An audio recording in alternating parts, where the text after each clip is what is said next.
Hey, Dr. Guy, welcome to another episode of Docs Outside the Box. How are you doing? Great, Nate. It's great to be with you again. Yeah, I'm excited that you're here because, I've been thinking lately about a topic that, or at least a word that I think we throw around a lot. You see that in social media, you see that in the hospital, you see doctors talk about this, you see hospitals talk about it when they're trying to recruit you, and that term is physician leadership. Hmm. And we've heard it, thrown around so many times that you kind of look at it almost like a buzzword, or a lot of people don't even know what it means. So let's get into it today because I know that in Physician CEO, your amazing program that is a combination of a program that you're putting together as well as with Northwestern University. You guys talk about building physician leaders. So let's jump right into that. What exactly is physician leadership? Well, it's like any other leadership. It's about giving people a sense of the purpose of the mission, of delivering that vision that people need to be able to want to become part of something that's bigger than them. It's setting expectations so that you know what's expected of people and they know how to perform and how to meet what you want and give you what you want. And then it's really, most importantly, it's about overcoming fear. Because, if I have something today and I'm content with it and it's working for me, to get me to move to something else, I have to be willing to surrender that. And that's a challenge, whether that's a big thing or a little thing. Fear is amazingly present in the human psyche. And as a leader, you have to be consciously aware of it and help people to overcome it. And you do that through vision and inspiration, really showing your passion and your commitment to what you're doing. So, question then, doctors, are we naturally leaders? Do we have it innate in us? Talk to us about that. What do you think? I think so. I think a lot of people have it, but they haven't uncovered it. Mm. What makes you become a doctor? You have this inner purpose, this drive, this desire to help and to do something that's bigger than you. So Takes a lot you've of defined yourself. perseverance also. Yeah. Absolutely. And you've defined yourself as a leader with that. And so Okay. a lot of people don't recognize that in themselves. They don't recognize that, they walk into almost any situation, they're automatically looked at as the doctor, as the person to tell people what to do because you know more than other people.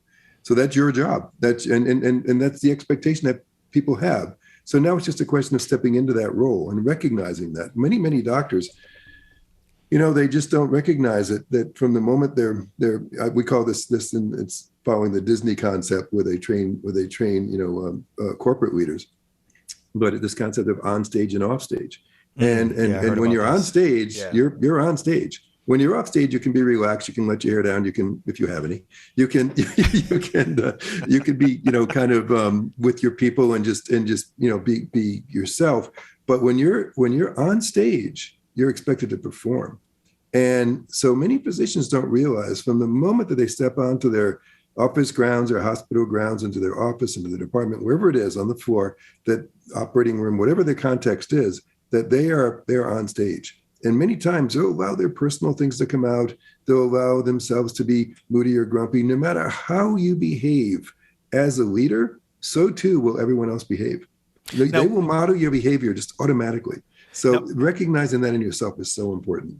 so I'm interested in actually going into that deeper, right? Because I think even I expected my expectations before medical school and my expectations during residency were completely different. Or while I was going through the process of residency, like I felt like there was at least, I'd say close to 50% of stuff that I had no clue about, and this is not clinically related, that I had to be aware of, right? In terms of all the meetings that residents had to be a part of, multidisciplinary meetings.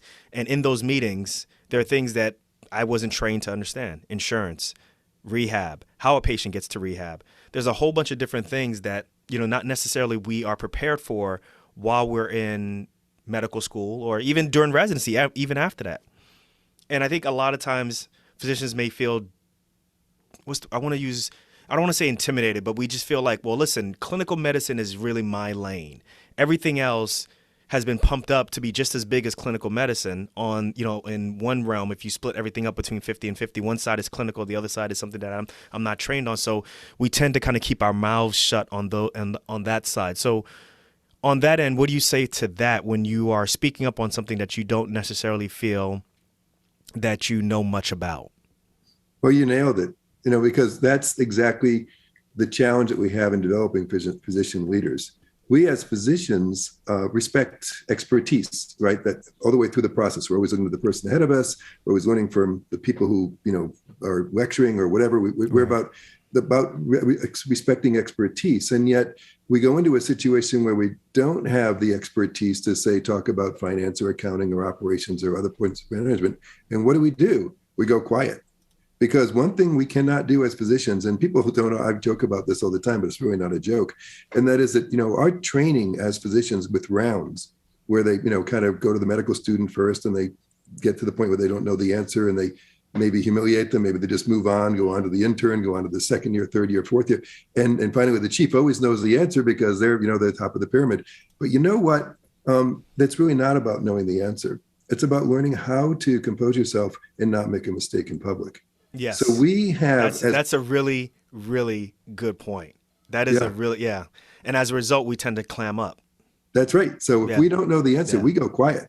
Yeah. And the point that, when I was asked, when we developed this program, Physician CEO at the Kellogg School of Management at Northwestern University, and we were asked, what is the one word? Because they business school is tough. They make you bring things down to the essential core of it. And they said, what is the one word that describes what comes out of this? Someone comes to this program and they leave. What is the thing that they walk away with? And I said, empowerment. They walk away with empowerment. Because when you take positions and you let them know, here's how accounting works, it's actually really simple. Here's how finance works. Here's how operations, negotiations, marketing work. Here's the understanding of it. Then suddenly they become empowered to speak up at those meetings because they understand those things. And frankly, the training that they get in the Physician CEO program is generally better than the training than most people will get who just kind of come out of school and get their first job and work their way up in hospital administration. So by having the Kellogg background, having that formal exposure, it gives you and structure, confidence and structure, because you've actually been exposed to it in a very sophisticated way. So that's the thing, that's what we have to break through with physician CEOs. We have to get people to recognize that they have two parts to them. Behind me is this I see your nice logo on your right hand side. Patient's that's right. Yeah. That's right. And I like to keep that there because it is that reminder that as a physician CEO, you're two people in one. You're the head of the eagle and the body of the lion. That griffin is a 4,000-year-old symbol that's been used on everything from beer commercials to, sports and everything else. But the idea is that you're king of the air and king of the ground. And to do that, you have to separate as a physician CEO and recognize that you can't just be the grounded, standard of care, do no harm, follow protocols person. You also have to be the business person, which is, differentiate, be different. Innovate, fail fast. Imagine that as a physician, being willing to fail fast. I tried something, it's not working. Guess what? I'm not going to keep doing it. I'm going to recognize it's not working. I'm going to move on to something else and spend my time, my valuable time, doing something that's going to be productive. It's almost as if we need a study to show in a business standpoint, this is not working. Well, it doesn't work that way in business. And right now you guys are going through, you're getting ready for, I'd say, your third module or second module in physician Going into the CEO? second module for 2022. It's our 6th year of the program. 6th year of the program. So can you talk about any modules or at least any courses that kind of, do and kind of lean in on physician leadership? Is anything like that going on? Oh, sure. In fact, while we cover all the basic topics or the core topics of an MBA program that I mentioned before, leadership is in every single module. And so we begin the program with a tremendous introduction to leadership with a very, very established, very successful CEO who comes in and talks about what it is to be a CEO. And the first module is called Transitioning to a Physician CEO. So it's about, what does it take to be a leader? How do you recognize patterns that aren't working and patterns that are? How do you cultivate your team? How do you set your brand? Yeah. How do you consciously establish your culture? How do you make it work? So that's begins the program, and that's carried all the way through. So we hear from CEOs from all different industries. Harry Kramer, Baxter Pharmaceuticals, familiar to many of us. Yes. Baxter, he grew that from a $400 million company to a $12 billion company during his time there. And in business metrics, growth is what you look at. And so that's a huge success. And he has written several books on leadership, and he comes in a couple of times in the program and talks about what is it to be a leader. And he talks, and this is where it really becomes very personal and very meaningful for people, because it begins with you knowing yourself, and it begins with self-awareness and true humility, huge. Yeah. and true humility, not humility. Oh, shucks, I didn't mean to. No, like real humility. That I whatever that is in your grounding and your basis, where you get your inspiration and your basis from, that begins with that true humility. Yeah, and I think it requires a sense of knowing who you are and knowing what your weaknesses are, and knowing that it is okay to be weak in that, and that maybe you need to rely or delegate that weakness to someone else. You don't necessarily have to be Superman and have to understand everything and be great at everything. It doesn't work that way in business. And how different is that in being a position where you're supposed to be everything, right? You're supposed to know everything. Right? You better know how to it's round so well. different. Harry jokes about that. Don't try to tell your team that you know something when you don't know something, because they know what you don't know. They are very aware of it. It's interesting. I can't use their names, but I recently went to a wedding in Los Angeles. I have a really good friend of mine, and he is a hotshot dermatologist. And I don't know if he listens to this show, so he may be upset. But either way, he knows I love him. But he's kind of had some issues with transitioning, or people, turnover, with his staff kind of turning over. And one of his friends, someone who's trained with him, said, well, they're not that surprised because they know his personality. And it's really about inspiring. It's not just being the best physician that you can be or the best in your specialty, but like you said, it's inspiring your MA, inspiring your nurse, inspiring your coder, inspiring your greeter to all understand this unified goal. And how can I do that? And it's not about just throwing things around or being, yelling or just, by hook or crook commanding people or demanding people, follow your vision, and they leave. I had the same issue of another friend of mine who's in Texas, he's part of a larger group of sports medicine doctors and orthopedic surgeons, and they're constantly having turnover to the point where he had to step in because there were all these great, from a CV standpoint, physicians. They're great at what they do. They've done all of these surgeries. They have all of the accolades. But if you can't keep anybody on staff, what are we doing, right? So, yeah, and you don't get there by beating people over the head and being the authoritarian. You get them by inspiring them, and that goes to every part of the organization. Part of being the CEO is establishing a culture. What is culture? Culture is norms and expectations. Right. So if people know what your culture is, well, how do they know what that is unless you talk about it? You have to talk about, and this is not something that we do often in medicine, because we try to stay agnostic to this, but you talk about your values. You talk about your values. So someone comes into me as a physician, I don't ask, are you a good person, a bad person? I just treat them because we're physicians. But in your staff, in your organization, you have to talk about your values. And you have to talk, and so if you talk about your values, you talk about your purpose, you talk about your mission, everyone knows this. And suddenly, when someone has to make a decision, they don't have to come to you and ask you, hey, Dr. Darko, what's the right answer here? They know the right answer because they know your values and they know your culture. Right. And Rich Carlton does this very well. Every employee of Rich Carlton has a $1,000 blank check that they can use anytime they want to solve any problem on the spot for any customer that they think is necessary. Got you. So they're not really robots. No. If it doesn't fall within the workbook, they can still figure it out. Yeah, I got you. And if you ever walk into a Rich Carlton and you say to someone, hey, do you have your card in your pocket? They all do, and they pull it out. And it begins with, ladies and gentlemen, serving ladies and gentlemen. And and they all know that, and they live that. Imagine the power of that in your medical clinic, or in your startup, or in your office, or whatever, your hospital, whatever it is you're running. If everyone knows your purpose to that extent, where they live it and they breathe it and they just understand that's why they're there, that's leadership. That's inspiration. That's not thuggery over the head, beating them over the head to do something. So let the audience know, because we just briefly went over. You said you're getting ready to go into your second module. So give us a quick overview of what the module is for the second one. Yeah. So this one is positioning your practice for growth, or your business for growth.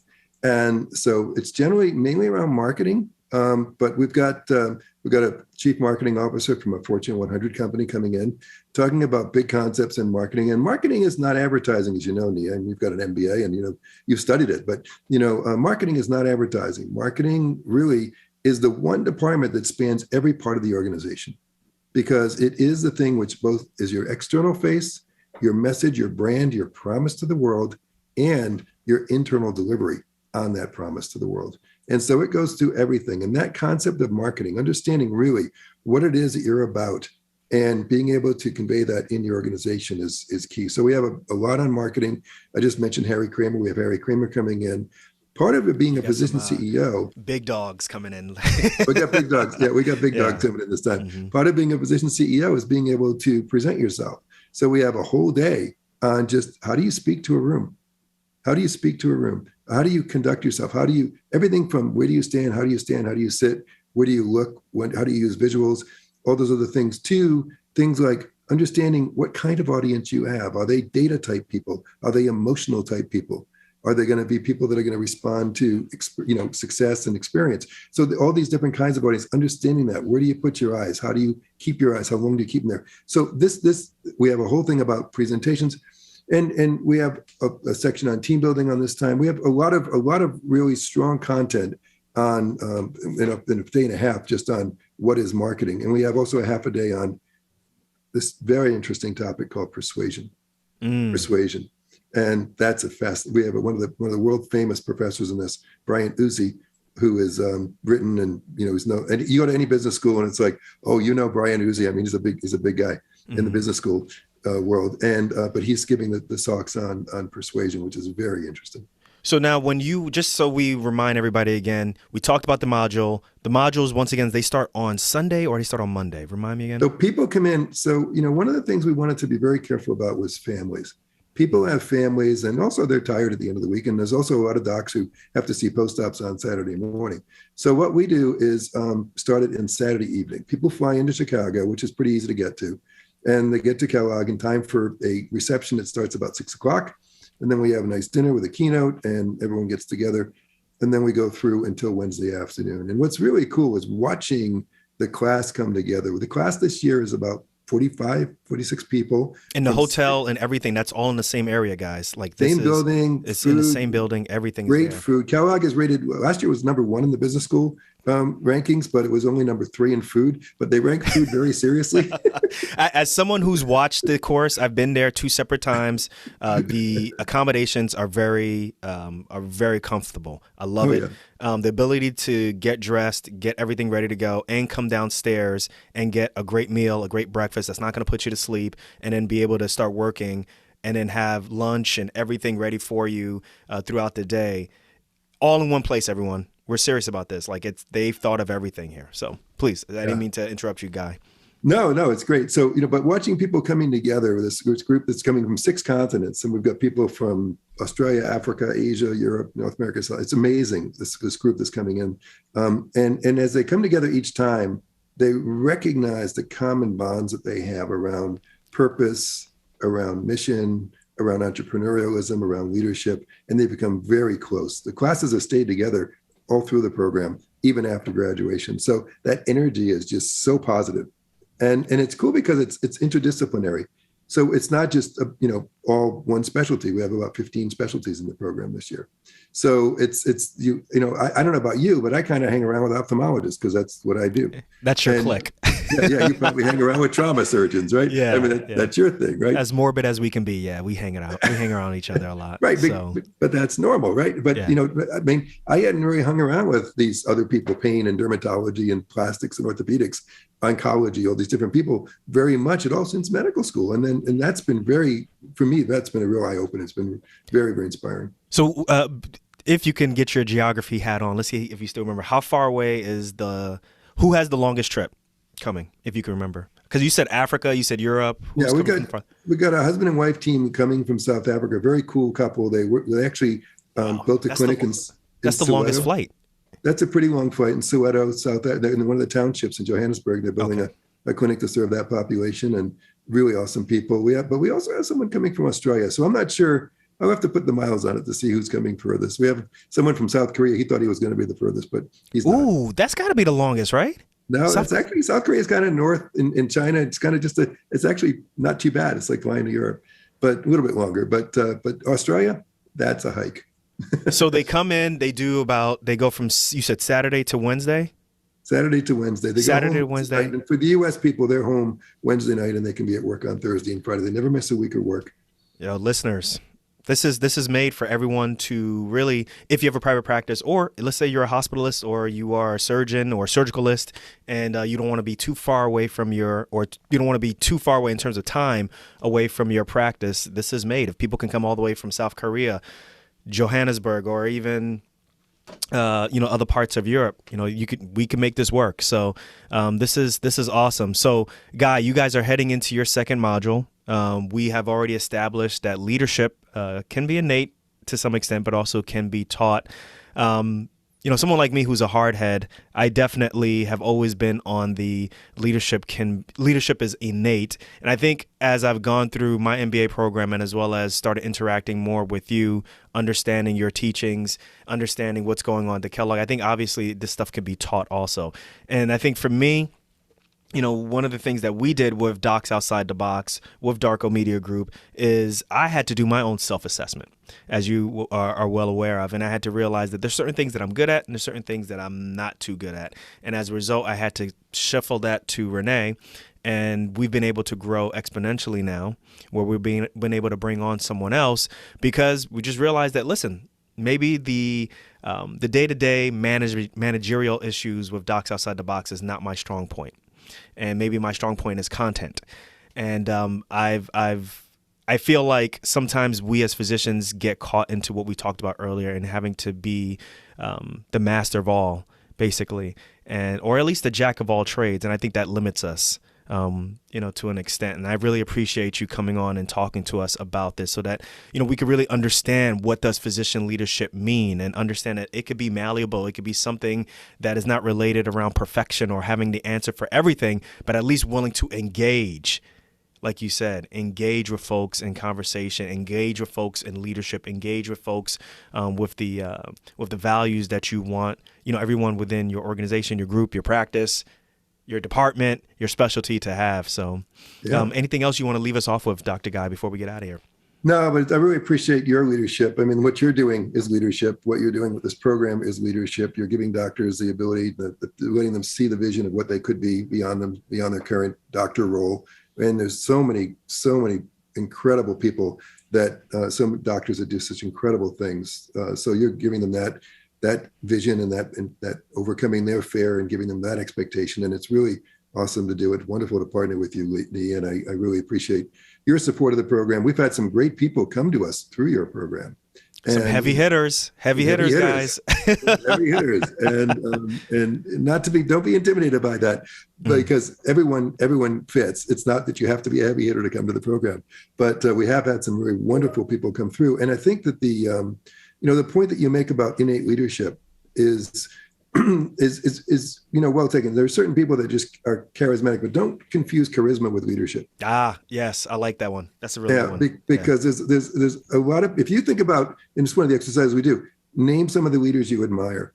And if you put them down on paper, you'll realize how different they are. There is no one formula. Everyone has a chance to be a leader. I have a friend who has a funny, I'll leave this with you, a funny comment that he makes all the time when he looks at organizations, and that is that there's always room at the top. and it's so true. Leadership is in such short supply. Physicians have such an opportunity to do this, and we just want them to do it. We want to help them to get there, and we want to help them to change the world with our values, to run our profession the way that we see it should be run, because it should not be taken over by private equity or hospital systems. It should be run by physicians. We can use those people to help us administer things, but leadership needs to come from physicians. Boom. There it is, Dr. Guy, dropping knowledge. Remember, if you want to learn more about Physician CEO, all you have to do is go to www.physician-ceo.com/DOTB. Once again, that's physician-ceo.com/DOTB. Or let's say you're running or you're driving, you don't have time to write all that stuff down. This will all be in the show notes so you guys can check it out, all right? Remember, this is Physician CEO. We got Dr. Guy Kazarian, who is the executive director of the Physician CEO program, which is a joint collaboration with Northwestern University, the Kellogg School of Management. Everybody, make sure you check it out. Check out the show notes. Dr. Guy, thank you so much for coming on Docs Outside the Box. We'll catch you on the next one. Thank you, Nate. Appreciate it so much.